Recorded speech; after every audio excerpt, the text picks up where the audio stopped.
Yo, what's good everyone? Welcome back to another video. Today I'm going to show you guys how to make painful chord progressions, like really emotional chords, and basically how to step up your chord progressions, make it more colorful, more interesting. But yeah, as always, before we get started, make sure to go tap in with me on social media. Give me a follow at inquires, but let's lock in. I just want to make a really emotional beat, like something for Tusi or Durk, you know, Durkovich. If you've watched my other videos, you know I like to clown on this chord progression a lot, because it's just like so overused. Basically how to take this and turn it into something like this.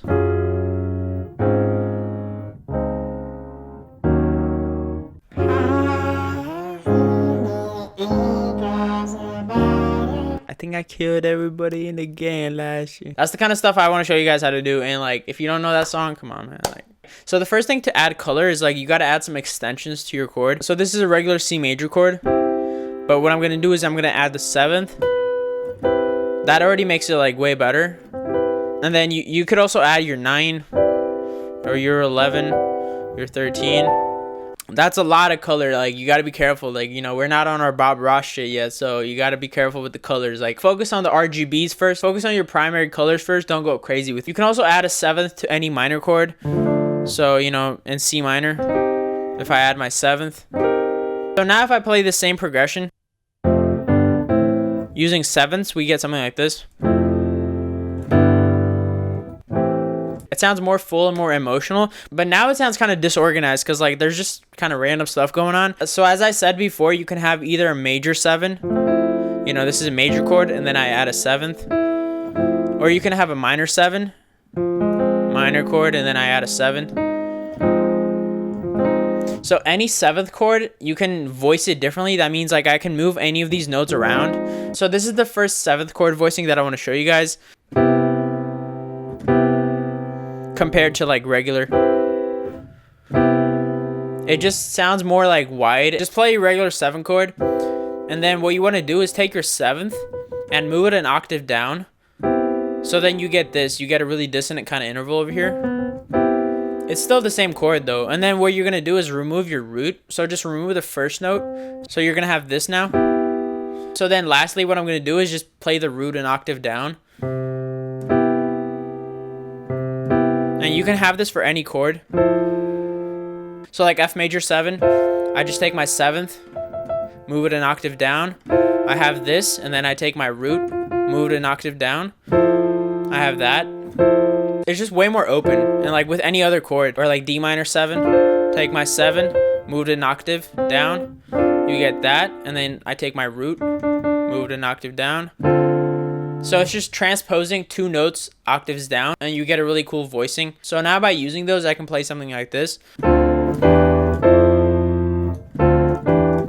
It just makes everything sound so much more luxurious and grand. I would just recommend like practicing these so you remember them and like, and can just play them off the dome, because then you can actually like freestyle and go crazy.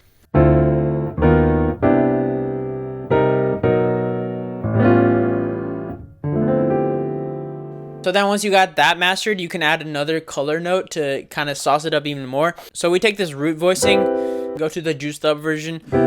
So then now what we can do is add our 9th in here. That's basically this note. And you get a way more fuller sound. As you can see, the 9 is the same as the 2nd. So 1, 2, but it's the same as like 7, 8, 9.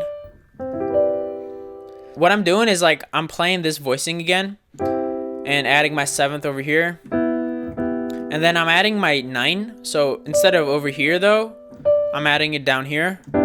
And you get this really cool cluster of sound, like really colorful sound. So I have my 7, my 9, my 3, and my 5. Whereas like a root voicing of this would be like this.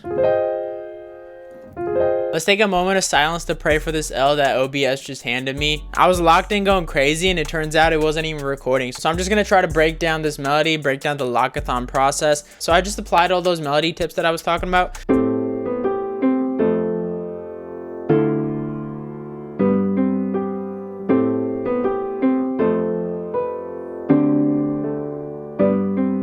It's like a really simple chord progression, but it sounds crazy just because of the juice. So it's A minor, F major 7, D minor 7, and then G. I'm adding the 9th in there. And then I play the 9 of the F major with the 7.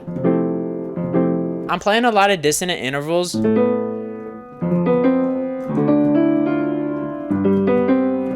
But that's where you get the colors. Like when notes clash, it sounds really colorful. So then what I did is I just put a halftime on there to slow it down and make it really atmospheric.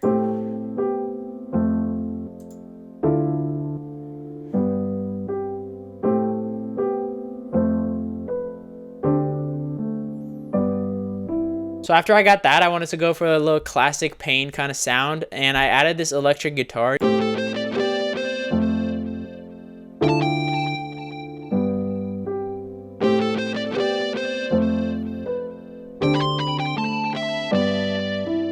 And then EQ'd it like a band pass.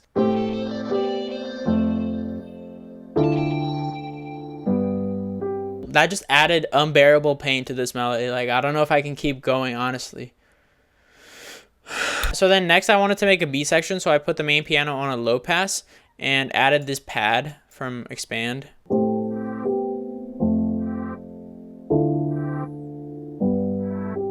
Just really simple, kind of atmospheric, and I just added some reverb and flanges on here, and this is what you get after.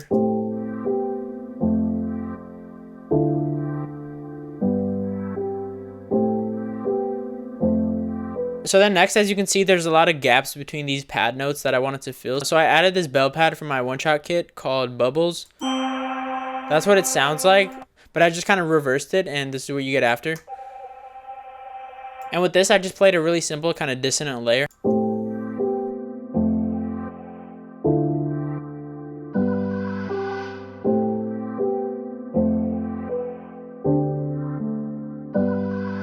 This makes the melody really wavy, like gives it a lot of motion. And then lastly, what I felt like was missing was like something on the one just to emphasize the downbeat. I added one of my one-shot accents.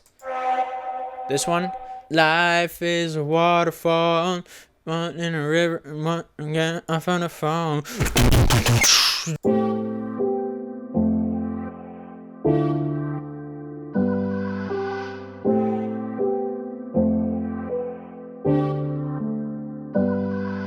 So now we got a crazy ass melody.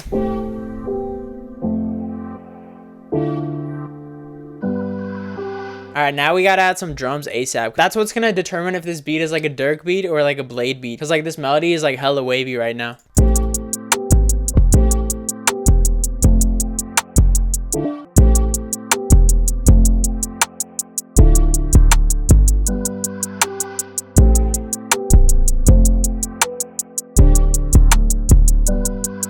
I'm gonna actually get an open hat from Abyss.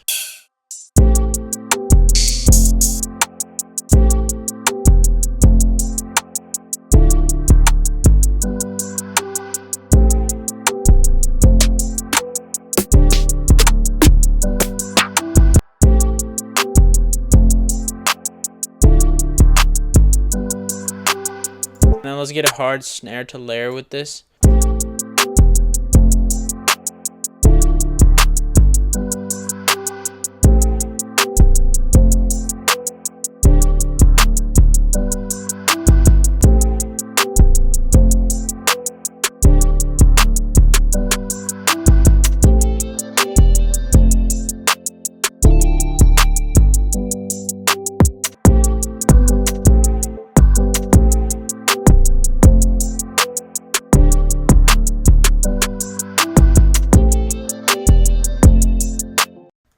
I'm just gonna put all of these in here. Let's just make the hi-hats unique and add some rolls.